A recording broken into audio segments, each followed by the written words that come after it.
ameka koyoka ambongo na senko te. Ambongo na serko, souviens-toi, na conférence nationale souveraine et logo basala papa Tshisekedi. Tangu yo ye président, Fridolin Ambongo aleki na TV5. Regarde, la vidéo elle est en ligne. Ba propos na ba attitude. Le 30 juin, tangu yo sali message na yo par rapport à l'indépendance, Ambongo fait un message pour élaborer l'état, la résolution qui sortiront ici à consultation et ça na soutien à Bisso. Mais nous voulons que le président prenne des bonnes décisions. Comme notamment, il a dit lui-même. Avec Congo Lisanga Télévision, chaîne de message que le même nom est Matali politique de actualité en Bokanapso Congo. Nous toujours beau s'abonner massivement, beau aimer, beau partager ma vidéo na biso.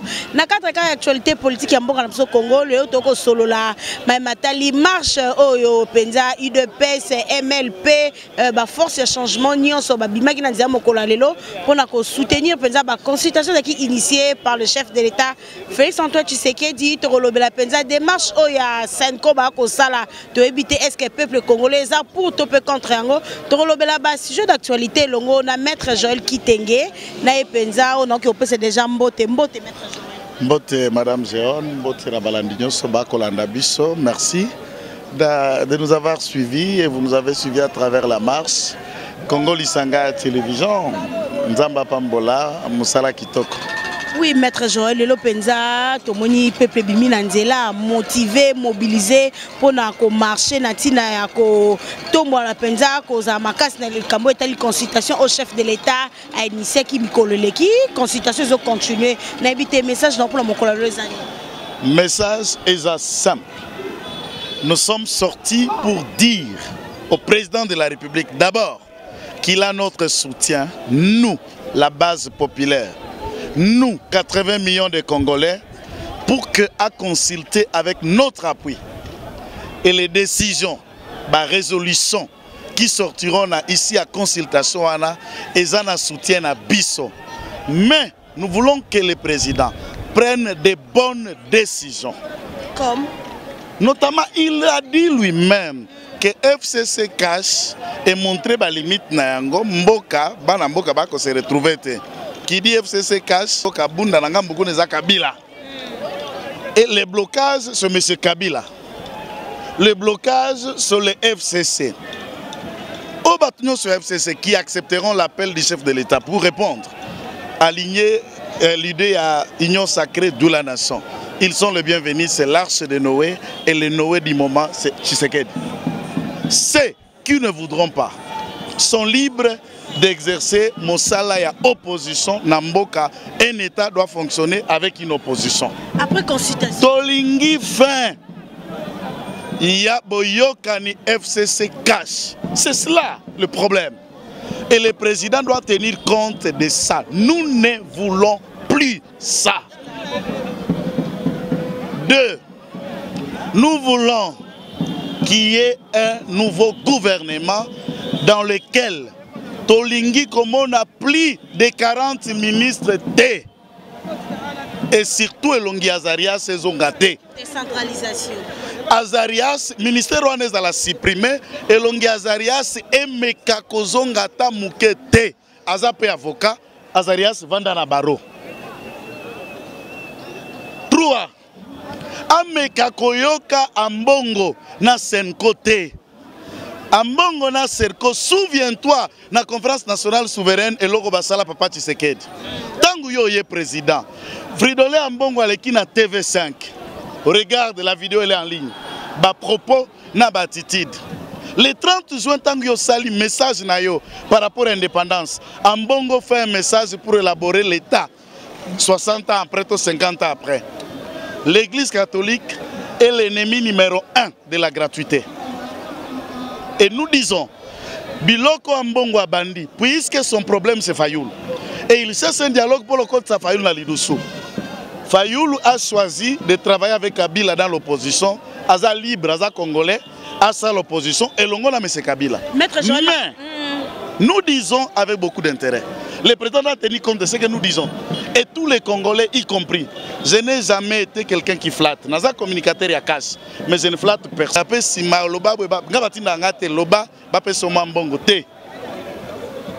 Maître Joël Nakatiote, kasi babi démarche wana oyo ba Senko ba ko ça les a pour la tripartite babi bientôt to ke na tripartite to ezali FCC cache la muka ba ko sangana pour na crise eleki na mboka to bimela kati crise. Maintenant bon, si le président de la République alinga sa peu autorité nae, c'est un bongo le plus tribal, le plus médiocre des cardinals que la République démocratique du Congo ait eu. Il ne vaut pas être même un prêtre. Ce qui a yoki yango, ce qui a salé liwana à décevoir Batu. Tout le monde a tourné dans la concertation et la décision a été prise. Maintenant, après concertation. Kabila na FCC, élection anticipée. Élection anticipée, il y a. Non, j'ai dit élection anticipée, ça c'est un mot. Qu'est-ce qui précède l'élection anticipée? La dissolution de l'Assemblée nationale. Qu'est-ce qui peut permettre qu'il y ait élection anticipée présidentielle? La démission du président de la République. Fachi ne va pas démissionner. Ouvrez bien les oreilles, Bibo et Kingakat. Ça c'est un. La dissolution de l'Assemblée nationale est le plan B. Mais néanmoins, on n'arrivera pas là. J'ai le courage d'annoncer devant la caméra. Et en tout sérieux, ceux qui me connaissent savent que je ne raconte pas n'importe quoi. La coalition nouvelle, appelée l'Union sacrée de la nation, à 260. Il y a 2 députés qui se sont ajoutés la nuit. C'est 262 députés maintenant. Pourquoi dissoudre le Parlement? Bye bye Mabunda. Bye bye Ntambwe.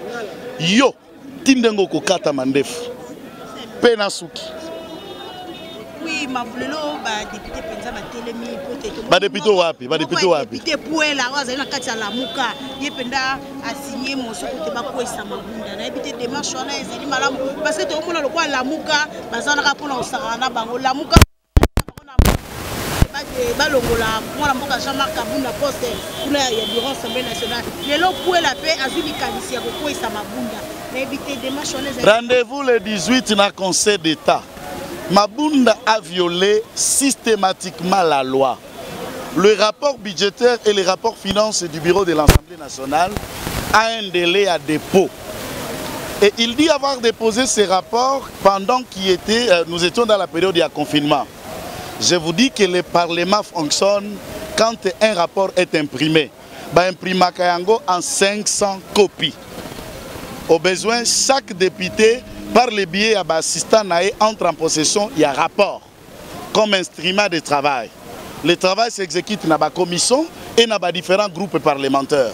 S'il dit que le rapport avait été déposé, on sous-attend que le bureau de l'Assemblée nationale ait fait parvenir aux députés tout ce qu'ils avaient, dont Fabrice Suppé, la soit assistant accusé de réception. S'il ne l'a pas fait, il tombe au coup de la loi, c'est simple. Et elle ne peut que déposer tablier et partir. C'est une femme intelligente. C'est une grande dame.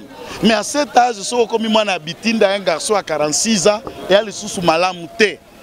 Moi, je ne peux pas comprendre que tous les jours, si vous avez crié quelque chose,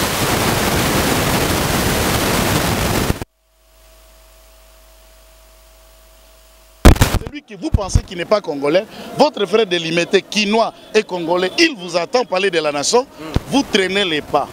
Mais néanmoins, il y a des avertis. Hein. Toi, tu pensais qu'un Goka Sanjaka qui nous a la considéré, allez, Fachi, Loko, la bébé, député. Moi, je ne raconte pas. On peut perdre la débauchage, on peut débaucher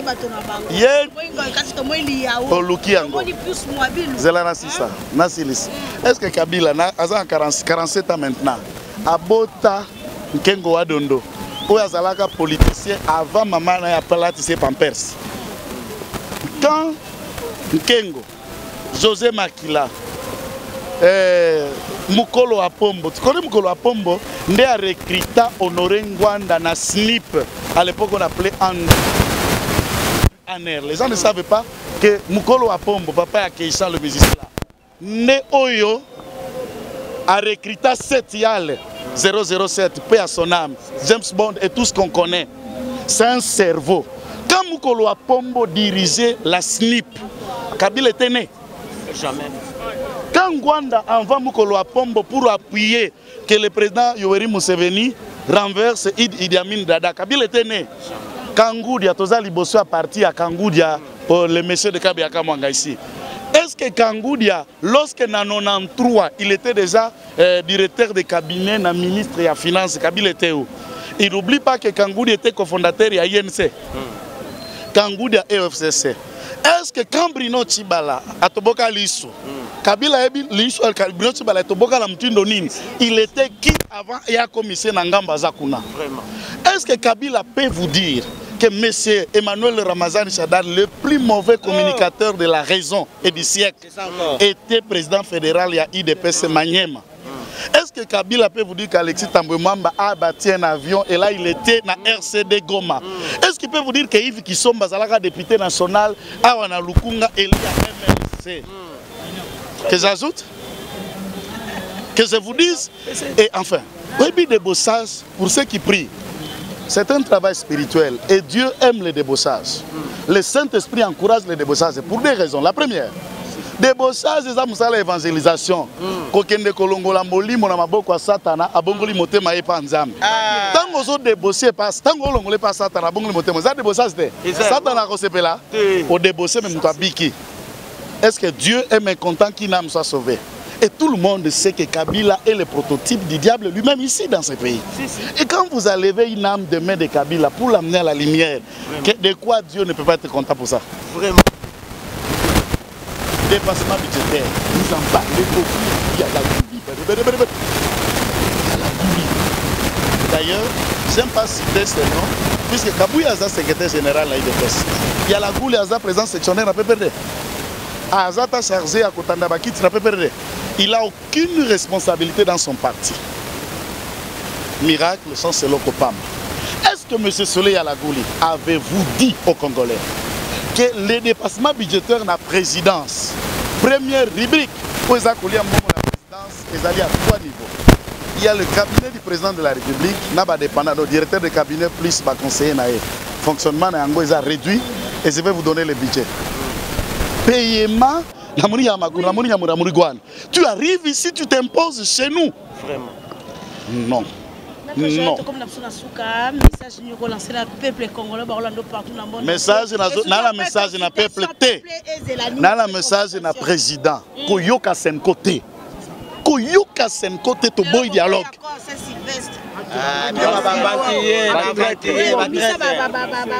Kende tu no lenga ko yakora service. Accord de bimisa bango te. Fati muto bimisa bango libanda boniko. Chef de l'état yeka. Aeko inauguré. Accord.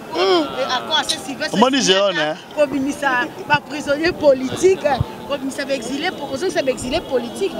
Na ebisio Géon. Frank Djongo, Moïse Katumbi, Jomindo Ngala, consort, Babima Libanda, et voilà l'expression de la démocratie.